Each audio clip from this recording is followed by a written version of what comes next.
So hi everyone and welcome to the second day of Vigyan series, जहाँ पे हम आपके आईसीएसई क्लास 10th के कंप्यूटर एप्लीकेशंस का पोर्शन पूरा कंप्लीट कर रहे हैं, वो भी अगले 15 दिनों में। ठीक है। एंड आज है उसका सेकेंड डे। पिछले लेक्चर में हमने बात किए थे प्रोग्रामिंग के बेसिक कॉन्सेप्ट्स के बारे में। ऊप्स के कुछ हमने बेसिक्स जो भी प्रिंसिपल्स होते हैं उनके बारे में हमने डिस्कस किया। अगर वो लेक्चर नहीं देखा तो पहले वो लेक्चर देख लो, देन ये लेक्चर देखना। ठीक है। तो आज के लेक्चर में बेसिकली हम ऑपरेटर्स के बारे में डिस्कस करेंगे कि जावा में किस किस टाइप के ऑपरेटर्स होते हैं। ये बेसिक होते हैं यार। देखो, ऑपरेटर्स के बिना तुम प्रोग्रामिंग नहीं कर सकते हो। इनका रोल बहुत ज़्यादा होता है प्रोग्रामिंग कोई भी ऑपरेशन करने में। इसलिए तुम्हें ये ऑपरेटर्स अच्छे से पढ़ना होगा एंड डायरेक्ट तुम्हारे MCQs as well as short answer questions में जो आउटपुट प्रिडिक्शन वाले क्वेश्चंस होते हैं वो इस सेक्शन से पूछे जाते हैं। तो उस टाइप के भी क्वेश्चंस हम देखेंगे कि किस टाइप के क्वेश्चंस तुम्हारे बोर्ड एग्जाम्स में आ सकते हैं। ठीक है। तो स्टार्ट करने से पहले एक चीज़ आप लोगों को बताना है कि ये जो पूरा सीरीज़ है कंप्यूटर एप्लीकेशंस का, इसका मैंने एक प्लेलिस्ट बना दिया है। ठीक है। उसका लिंक तुम्हें डिस्क्रिप्शन में मिल जाएगा। उस प्लेलिस्ट को तुम्हें फॉलो करना होगा, क्योंकि ये जो 15 डेज का सीरीज़ है ना, ये सिर्फ 15 दिनों का सीरीज़ नहीं रहेगा विज्ञान सीरीज़। ये एक्चुअली देखो, 15 दिनों में हम जो मेन मेन तुम्हारे कॉन्सेप्ट्स हैं, जो जो मेन मेन चैप्टर्स हैं, उन्हें कवर करेंगे। अब कोई छोटे मोटे टॉपिक जैसे रह जाते हैं, जैसे एस्काई कोड हो गया, ठीक है, या फिर तुम्हारे टाइप कन्वर्जन हो गए, तुम्हारा इस टाइप के छोटे मोटे क्वेश्चंस हो गए, या फिर नंबर सीरीज वाले बहुत सारे क्वेश्चंस होते हैं। तो उस टाइप्स के प्रोग्राम को और इस टाइप के टॉपिक्स को हम अलग से छोटे छोटे वीडियोस में कवर करेंगे, जो इसी चैनल पे अपलोड होंगे एंड उस प्लेलिस्ट में तुम्हें देखने को मिल जाएगा। ठीक है। तो हमें वो फॉलो करना होगा and at the end of the year आप देखोगे कि वो प्लेलिस्ट बहुत लंबी हो गई होगी, इसलिए आपको स्टार्टिंग से ही थोड़े थोड़े लेक्चर्स ये देखते रहना है। एंड आई गारंटी, अगर ये प्लेलिस्ट पूरा फॉलो करते हो, तुम्हें कोई भी पेड कोर्स, कोई भी पेड मटेरियल की ज़रूरत नहीं पड़ेगी। तुम आराम से यहाँ पे 100 आउट ऑफ 100 अपने आईसीएसई 2026 बोर्ड एग्जाम्स में स्कोर कर रहे होगे। ठीक है। तो ये हो गए बेसिक बातें कि क्या क्या चीज़ें हमें कैसे फॉलो करनी है। एंड पूरे साल जो है मैं तुम लोगों के साथ हुई। कुछ कमेंट सेक्शन में डाउट है तो पूछ सकते हो, मैं कमेंट्स आपके पढ़ता हूँ एंड उसी रिगार्डिंग मैं वीडियोज़ बनाता हूँ। ठीक है। तो चलो अब हम स्टार्ट करते हैं कि ऑपरेटर्स होते क्या हैं, ऑपरेटर्स की हमें ज़रूरत क्या है जावा प्रोग्रामिंग में। ठीक है। तो देखो, किसी भी प्रोग्रामिंग लैंग्वेज में हमें कोई स्पेसिफिक टास्क परफॉर्म करना होता है, कोई ऑपरेशंस परफॉर्म करने होते हैं। फॉर एग्जांपल, किसी नंबर को हमें ऐड करना है। ठीक है। सो उसके लिए ऑपरेटर्स होते हैं। ऑपरेटर्स बेसिकली क्या होते हैं? Operators are special symbols in Java that perform actions on data called operands. ठीक है। कोई भी तुम्हारे नंबर्स हो गए या फिर वेरिएबल्स हो गए। वेरिएबल्स क्या होते हैं, हमने लास्ट लेक्चर में बात किया था। सो कोई भी वेरिएबल है, फॉर एग्जांपल किसी वेरिएबल में एक नंबर स्टोर्ड है 10। ठीक है। तो हमें इस पे कोई ऑपरेशन करना है कि हमें इसे दूसरे नंबर के साथ ऐड करना है, तो उसके लिए हमें चाहिए होते हैं ऑपरेटर्स। ठीक है। डिफरेंट टाइप के ऑपरेटर्स होते हैं, वो हम बात करेंगे। सो बेसिकली तुम समझ गए हो कि कोई ऐसा स्पेसिफिक चीज जो ऑपरेंड्स पे टास्क परफॉर्म करता है, उसे हम बोलते हैं ऑपरेटर्स। अब ऑपरेटर्स हमारे पास यहाँ पे बेसिकली ऑपरेटर्स को हमने 3 टाइप में डिवाइड करते हैं, depending on the number of operands. कितने नंबर ऑफ ऑपरेंड्स पे वो वर्क करता है, कितने नंबर ऑफ वेरिएबल्स हो गए, कितने नंबर ऑफ वो नंबर्स हो गए, उस पे कितना वो वर्क करता है, उस पे बेसिस पे हमने 3 टाइप में डिवाइड किए। ठीक है। सबसे पहले होता है यूनरी ऑपरेटर्स, जैसा नाम सजेस्ट करता है तुम्हें पता होगा। यूनरी मतलब सिंगल, यहाँ पे सिर्फ एक ऑपरेंड पे ये वर्क करता है। फॉर एग्जाम्पल, तुम्हारा -x हो गया, या फिर +x हो गया, या फिर a++ हो गया। ठीक है। ये a++ क्या होता है ये हम बात करेंगे इसी वीडियो में आगे में, जो इस पे बेस्ड क्वेश्चंस आते हैं। ठीक है। सो बेसिकली तुम देखोगे यहाँ पे सब में क्या है, यहाँ पे सब में हमारा यहाँ पे एक सिंगल ऑपरेंड है। ठीक है।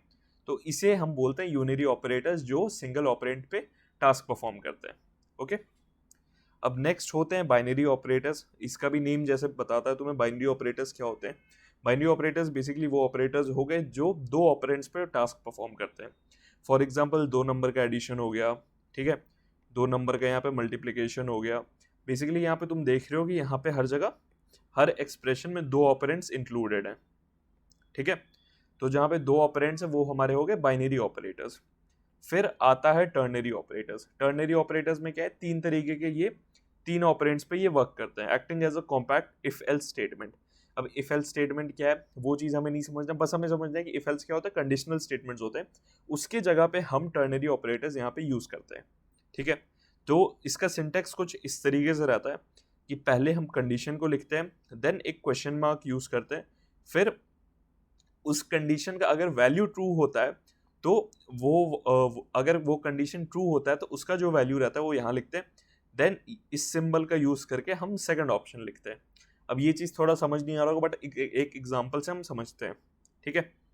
सो फॉर एग्जांपल मैं आपका रिजल्ट स्टोर करना चाह रहा हूँ, तो रिजल्ट हम लिखते हैं इस तरीके से, ठीक है।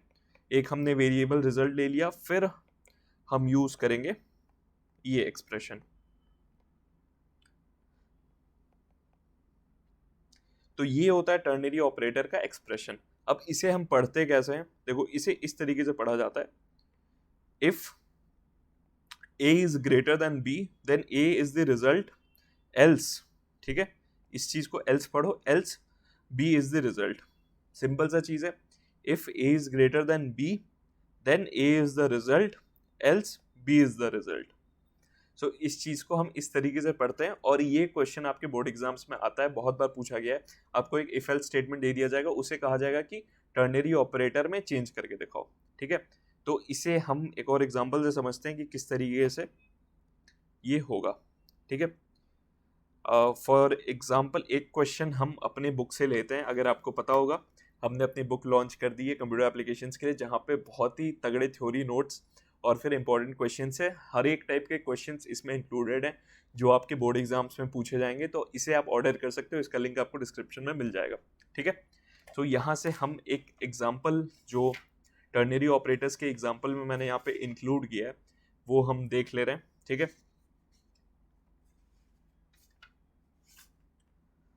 कहाँ गया टर्नरी ऑपरेटर्स हमारा, ओके, ठीक है।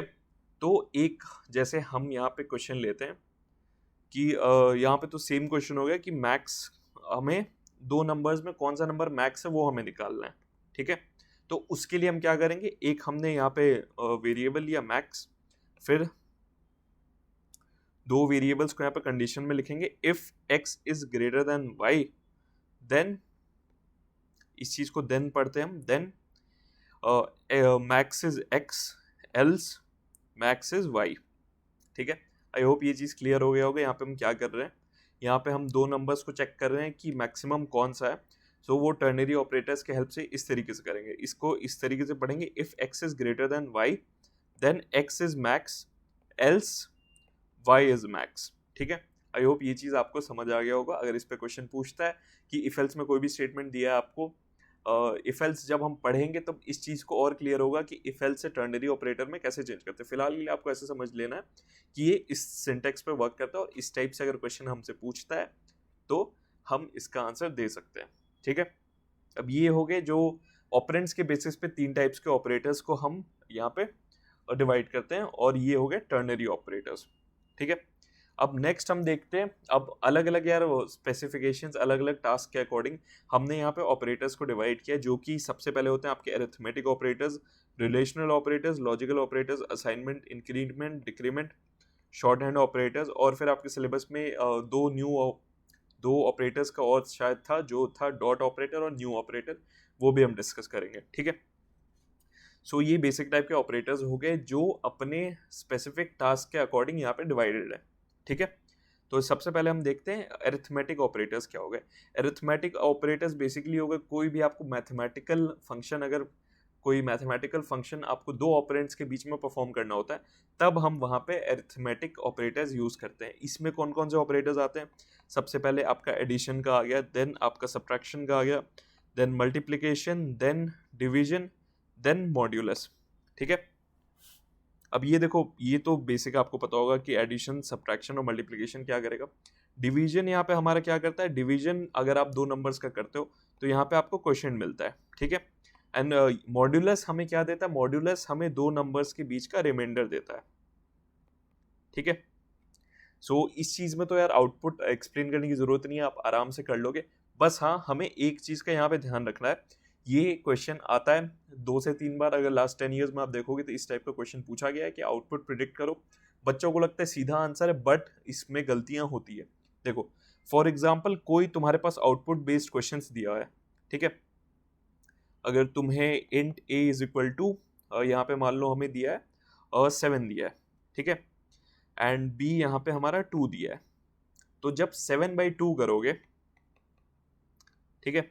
7/2 यहाँ पे हमें क्या देना चाहिए, 7/2 क्या देगा, 3.5 देता है, बट हमने यहाँ पे इंटीजर वैल्यू यूज किया है, इंट यूज कर रहे हैं हम, तो उसमें डेसिमल आपका रिमूव हो जाएगा और इसका आंसर 3 होगा। बट बहुत बच्चे 3.5 लिख के आ जाते हैं, जो गलत हो जाता है।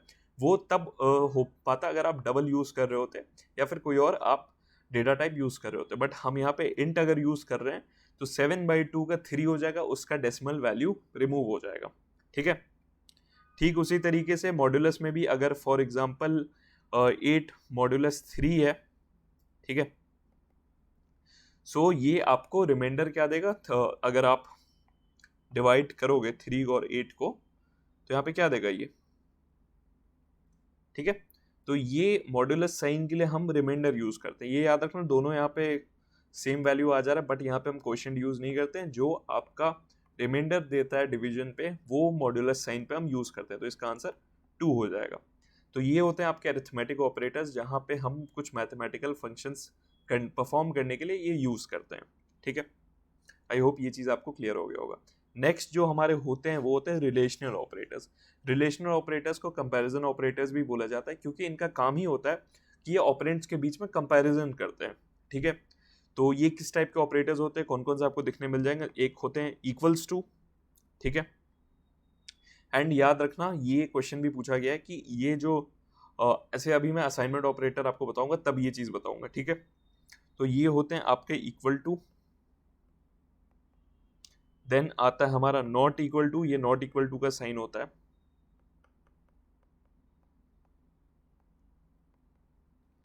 देन ग्रेटर देन,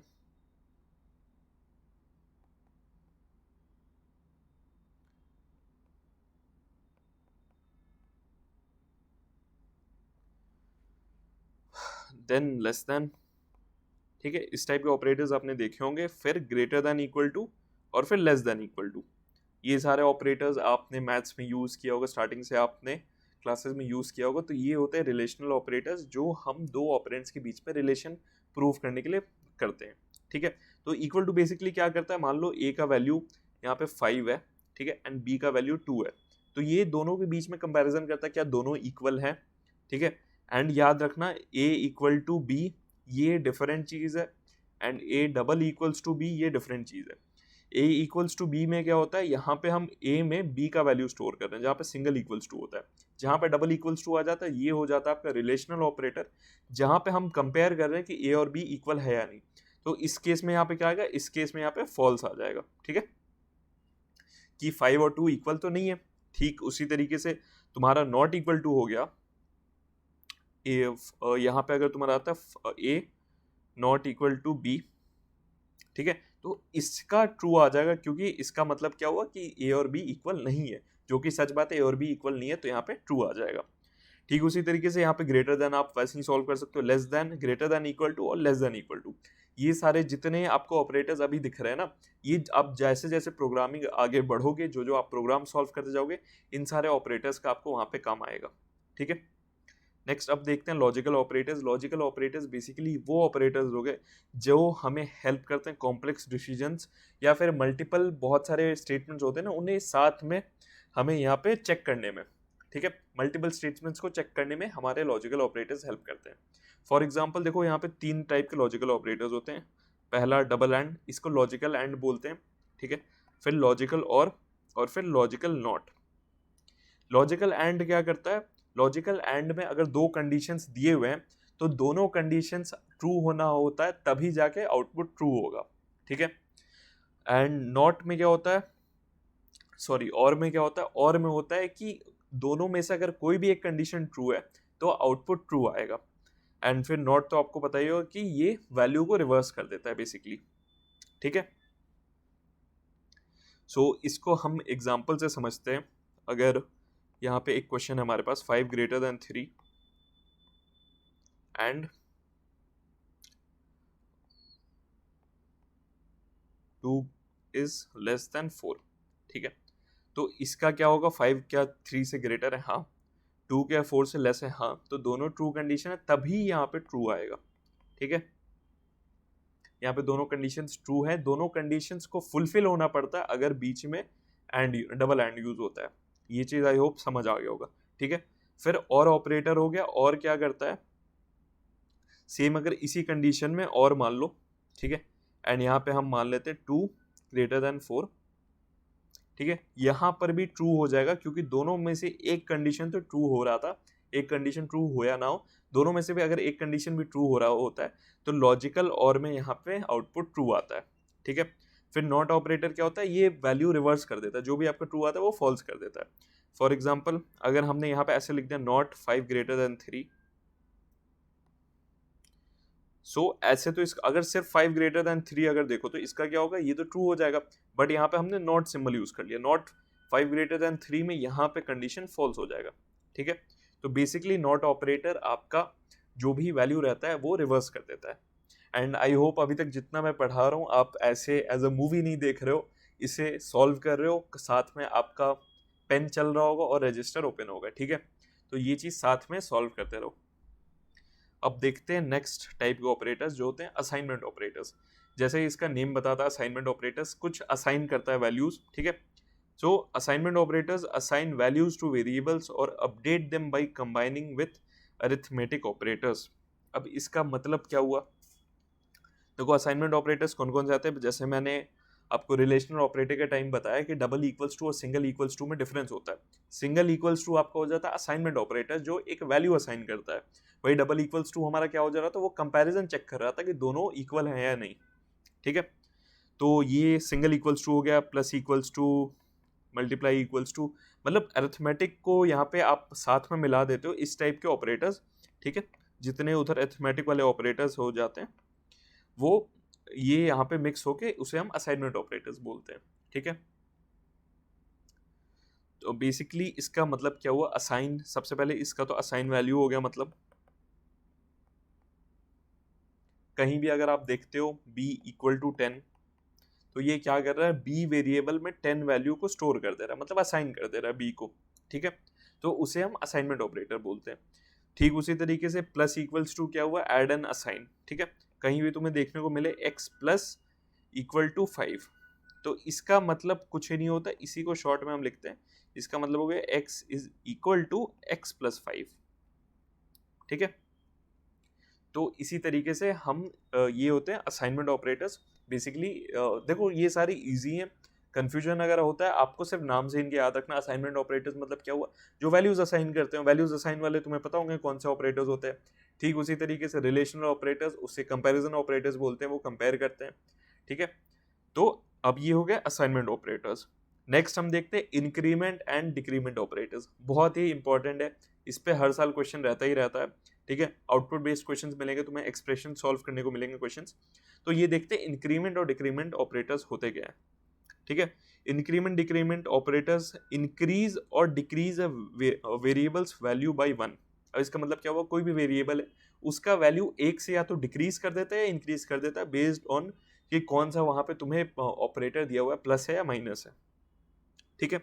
अब देखो इंक्रीमेंट डिक्रीमेंट ऑपरेटर्स ना दो टाइप के होते हैं, पहला होता है प्रीफिक्स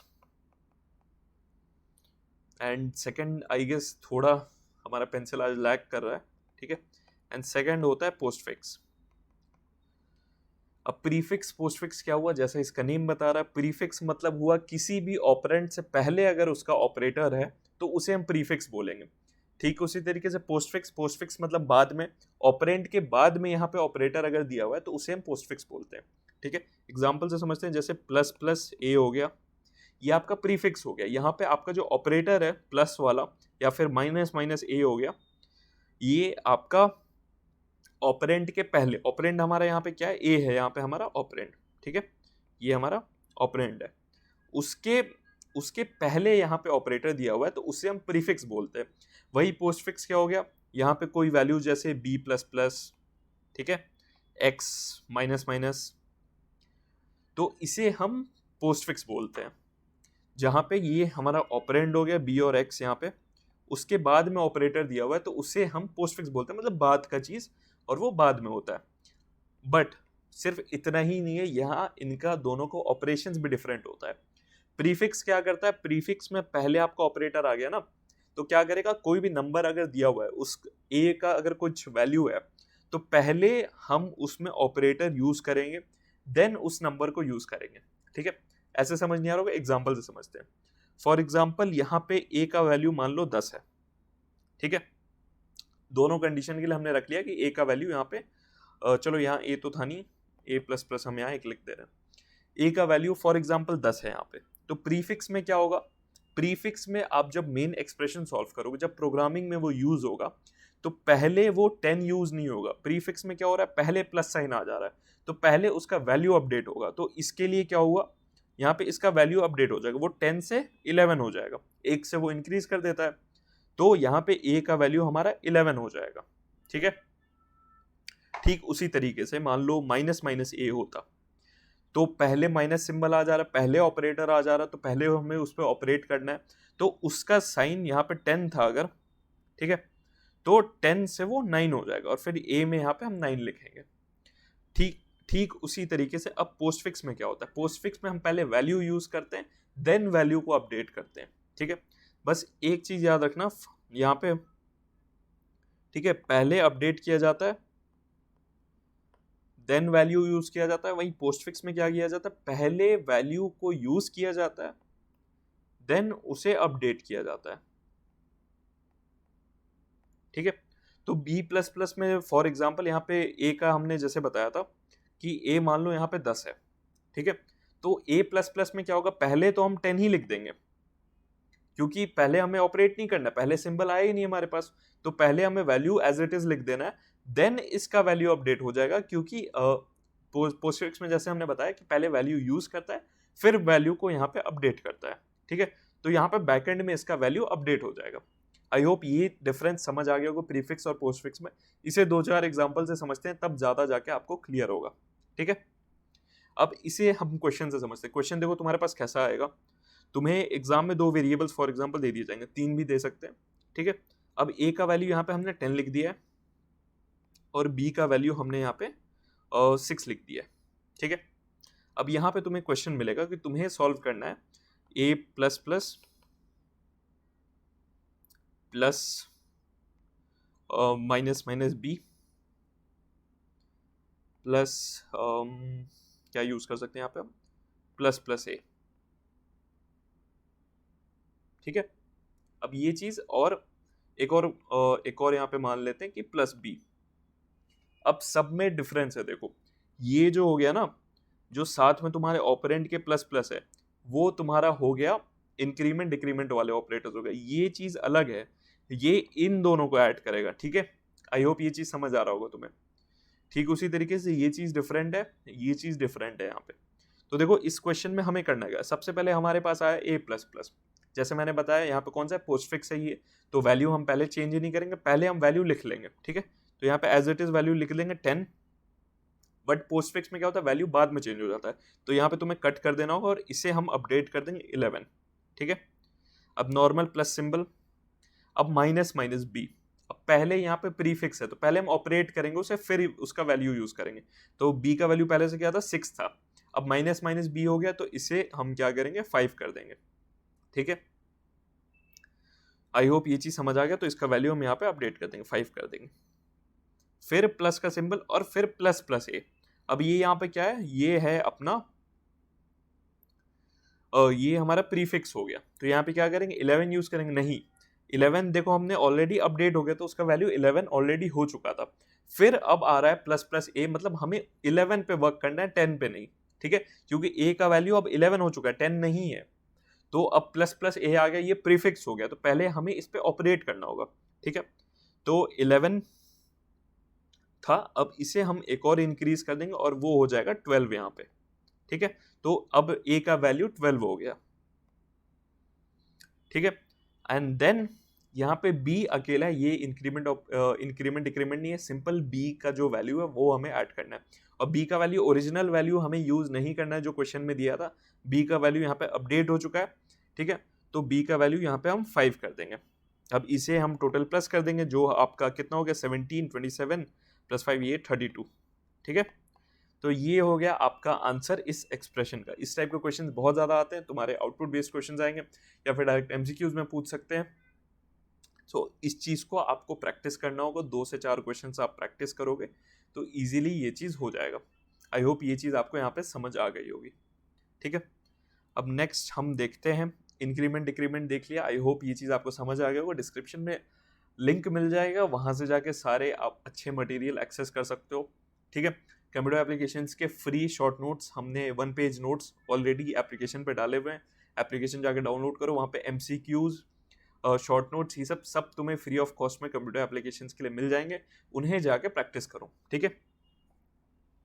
तुम्हें कुछ नहीं करना है, 20 लर्नर्स एप्लीकेशन पे जाना, इस लेक्चर के बाद फिर तुम्हें वहां पे जाना होगा ऑपरेटर्स इन जावा वाले PDF में, वहां पे तुम्हें फ्री MCQs का एक सेक्शन मिल जाएगा, उस MCQs को सॉल्व कर लेना, देन ये क्वेश्चंस थोड़े तुम्हें यूज टू हो जाओगे इन क्वेश्चंस के, ठीक है।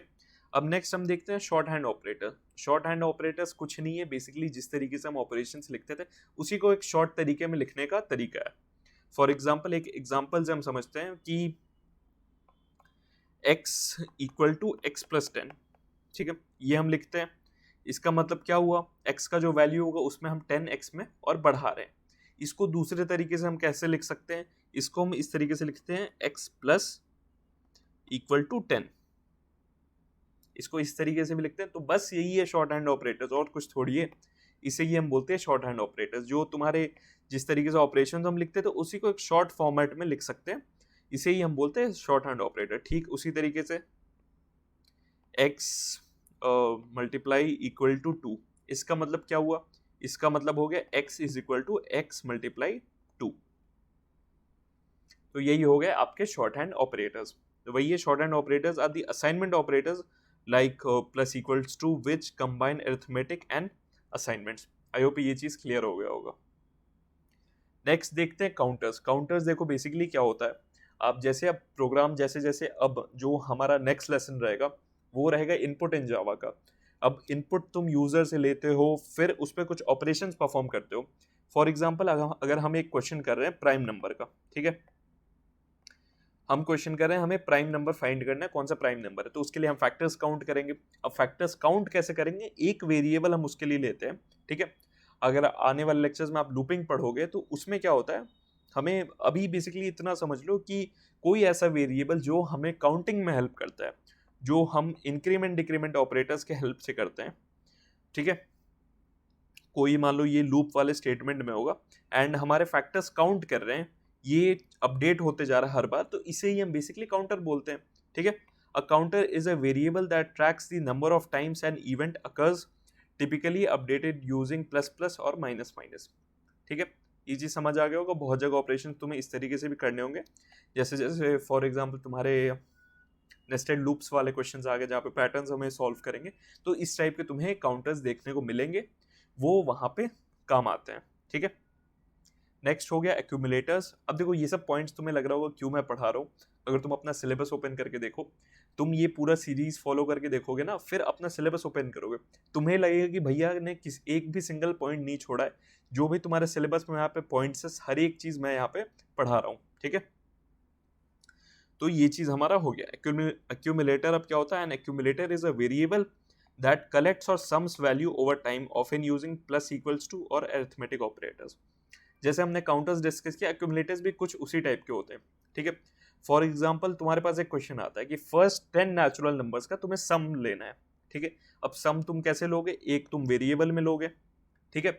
सो उसके लिए हम क्या करते हैं, स्टार्टिंग में उस वेरिएबल को 0 इनिशियलाइज कर देते हैं, ठीक है। उस वेरिएबल में हमने 0 स्टोर कर दिया। फिर क्या करते हैं, अगर हम सम ऐड करना है तो हम क्या करेंगे, इसमें ही हम ऐड कर देंगे, पहले से इसमें 0 है, ठीक है। First n natural number 1 add होगा, फिर 2 ऐड होगा, फिर 3 ऐड होगा, सेम वेरिएबल में वो लूप के हेल्प से ऐड होते जाता है, तो उसे ही हम एक्यूमुलेटर बोलते हैं, ठीक है। An accumulator is a variable that collects और सम्स वैल्यूज ओवर टाइम, ठीक है। इस टाइप के क्वेश्चंस करोगे तब समझ आएगा ये एक्यूमुलेटर और काउंटर क्या होता है। फिलहाल के लिए बस इतना समझ लो। नेक्स्ट अब समझते हैं हायरार्की ऑफ ऑपरेटर्स।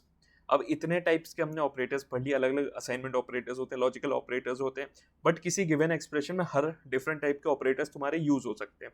अब उस कंडीशन में अगर तुम्हें एक्सप्रेशन सॉल्व करना है तो किस बेसिस पे तुम पहले कौन से ऑपरेटर्स को टारगेट करोगे, ठीक है।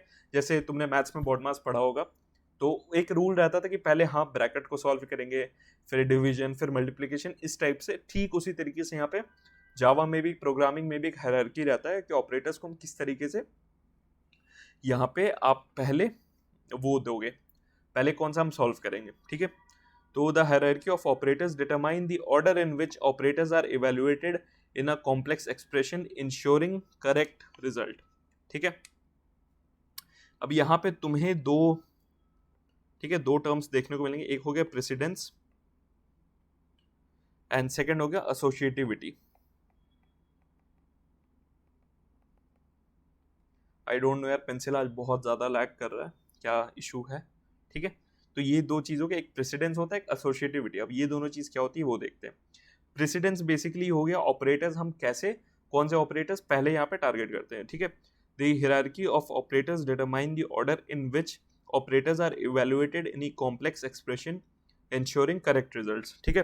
तो हाईएस्ट जिसको हम यहाँ पे हाईएस्ट सबसे पहले जो हम सॉल्व करते हैं वो होता है पेरेंथेसिस, ठीक है, जो भी ब्रैकेट में हो गया। देन तुम्हारा increment decrement, then logical not, फिर तुम्हारा मल्टीप्लिकेशन डिवीजन मॉड्यूलस, फिर एडिशन सब्ट्रैक्शन, फिर रिलेशनल, फिर इक्वालिटी वाला, ठीक है, फिर लॉजिकल एंड। तो इस ऑर्डर में हम क्वेश्चंस को, जो एक्सप्रेशंस होते हैं उन्हें हम सॉल्व करते हैं, ठीक है। एक एग्जांपल मैं यहाँ पे ले लेता हूँ बुक से ही अपने, कि किस तरीके से सॉल्व होगा, ठीक है। फॉर एग्जाम्पल आपका 2 + 3 × 4 है, ठीक है। तो यहाँ पे सबसे ज़्यादा हाईएस्ट प्रेसिडेंस किसका है, यहाँ पे तीनों सिंबल्स में, दोनों सिंबल्स में यहाँ पे किसका है, मल्टीप्लिकेशन का। तो पहले हम यहाँ पे मल्टीप्लिकेशन करेंगे, ठीक है, जो हो गया 4 × 3 = 12, और फिर इधर बचा +2, ये हो गया 14। तो इस ऑर्डर में इसे हम बोलते हैं प्रेसिडेंस, कि किस ऑर्डर में वो ऑपरेटर्स को यहाँ पे सॉल्व कर रहे हैं, किस ऑर्डर में, ठीक है। देन नेक्स्ट जो है वो है एसोसिएटिविटी। अब एसोसिएटिविटी क्या होता है पढ़ते हैं हम, ठीक है। When operators have the same precedence, associativity decides the evaluation order left to right और right to left। जब सेम प्रेसिडेंस वाले ऑपरेटर्स आ जाते हैं, ठीक है, तो उस केस में एसोसिएटिविटी चेक करता है कि हमें किस ऑर्डर में करना है, लेफ्ट टू राइट करना है या राइट टू लेफ्ट करना है, ठीक है। Arithmetic, relational and logical operators are left to right, ठीक है। अब जैसे इस कंडीशन में देखो 5 - 3 - 1, यहाँ पे तो दोनों माइनस ही है, दोनों का सेम वहाँ पे हो गया। तो इस केस में हम क्या करते हैं, लेफ्ट टू राइट सॉल्व करते हैं। तो पहले हम 5 - 3 सॉल्व कर लेंगे, फिर उसमें -1 कर देंगे, ठीक है। वही असाइनमेंट ऑपरेटर्स में क्या होता है, असाइनमेंट ऑपरेटर्स में हम राइट टू लेफ्ट करते हैं। ये तो आपको पता ही होगा, जैसे स्टार्टिंग से मैंने बताया कि किसी भी, मान लो हम वेरिएबल है उसमें हम 10 स्टोर करना चाहते हैं, तो y = 10, तो यहाँ पे क्या होता है, राइट टू लेफ्ट चलता है, ठीक है। राइट यहाँ पे 10 वैल्यू वो लेफ्ट वाले में स्टोर होता है। तो इससे ही हम एसोसिएटिविटी बोलते हैं कि किस ऑर्डर में सेम प्रेसिडेंस वाली चीजें हम प्रायोरिटी देंगे, ठीक है। अब नेक्स्ट हम देखते हैं, ये दो ऑपरेटर्स हैं, न्यू ऑपरेटर और डॉट ऑपरेटर, जो आपके सिलेबस में मेंशन्ड है। हमारे टाइम पे ये इंक्लूडेड नहीं था, ठीक है। तो बेसिकली देखो, न्यू ऑपरेटर कुछ होता नहीं है, ये आई डोंट नो अभी क्यों इंक्लूड किया है, ये जब क्लासेस पढ़ाएंगे तब ज़्यादा बेटर होगा अगर इन ऑपरेटर्स को हम अच्छे से डिस्कस करें। बट फिलहाल के लिए अगर आपके सिलेबस में है तो अभी हम डिस्कस कर लेते हैं, ठीक है। तो new operator allocates memory for a new object creating an instance of a class dynamically. अब ये चीज़ मैं बताता हूँ कि ये सिंटेक्स क्या रहता है किसी भी क्लास, ठीक है, जब क्लासेस हम पढ़ेंगे, फॉर एग्जाम्पल कोई भी क्लास का नेम है, ठीक है, class name object equal to new class name, ठीक है। तो यहाँ पे ये जो न्यू ऑपरेटर है ना, वो क्या बोलते हैं, एक न्यू ऑब्जेक्ट के लिए मेमोरी एलोकेट कर देता है, इसका मेन वही रोल होता है, ठीक है। ये जब आने वाले लेसन्स में हम इसे यूज करेंगे तब जाके ज्यादा क्लियर होगा। फिलहाल के लिए बस इतना समझ लो कि न्यू ऑपरेटर क्या करता है, कोई आपका जो ऑब्जेक्ट रहता है, नया ऑब्जेक्ट रहता है, उसके लिए मेमोरी एलोकेट करता है, ठीक है। और ये सिंटेक्स रहता है, उस क्लास नेम ऑब्जेक्ट पहले रहता है, फिर equal to new class name और पैरेंथेसिस, ठीक है। अब नेक्स्ट जो होता है, नेक्स्ट है हमारा dot operator. Dot operator axes attributes और मेथड्स ऑफ अ क्लास और ऑब्जेक्ट। अब किसी भी मेथड या फिर क्लास है, ठीक है, कोई सा भी क्लास, मान लो हम क्लास बुक है मान लो, ठीक है, ठीक है, एक क्लास हमने बुक बनाया। अब डॉट ऑपरेटर क्या करता है, उसके अंदर हमने एक यहाँ पे b1 डॉट टाइटल, ठीक है। तो यहाँ पे डॉट ऑपरेटर जो वो एक एट्रीब्यूट सेट कर दे रहा है इसका, बेसिकली जो भी एट्रीब्यूट्स या मेथड्स रहते हैं किसी क्लास का, हम डॉट ऑपरेटर के हेल्प से एक्सेस कर सकते हैं, जो कि यहाँ पे क्लास बुक हो गया, उसके एट्रीब्यूट को हम यहाँ से डॉट ऑपरेटर के हेल्प से एक्सेस कर रहे हैं। ठीक है, ये दोनों ऑपरेटर्स आप जैसे जैसे प्रोग्रामिंग में हम आगे देखेंगे लेक्चर्स में तब ज़्यादा क्लियर होगा, फिलहाल के लिए इतना आपको समझना काफ़ी था। ठीक है, सो इस वीडियो के लिए बस इतना ही रखेंगे। हमने ऑपरेटर्स यहाँ पे डिस्कस कर लिया है।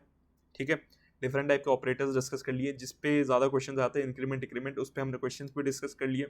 इसके रिलेटेड MCQs और फिर short answer questions, 1 page note, सारे फ्री ऑफ कॉस्ट आपको हमारे एप्लीकेशन पे मिल जाएंगे। लेट्स स्टडी सेक्शन में जाके वहाँ पे ऐप डाउनलोड कर सकते हो। ठीक है, एंड अच्छे रिसोर्सेज के लिए तो मैंने ऑलरेडी बता दिया, आप हमारा बुक परचेज कर सकते हो, जहाँ पे आपको स्मार्ट नोट्स और फिर इंपॉर्टेंट क्वेश्चन बैंक्स, हर टाइप के क्वेश्चन यहाँ पे इंक्लूडेड है। बहुत ही प्यारी किताब है, बहुत ही मेहनत से हमने बनाई है ये, तो इससे जाके आप ऑर्डर कर सकते हो, इसका लिंक डिस्क्रिप्शन में मिल जाएगा।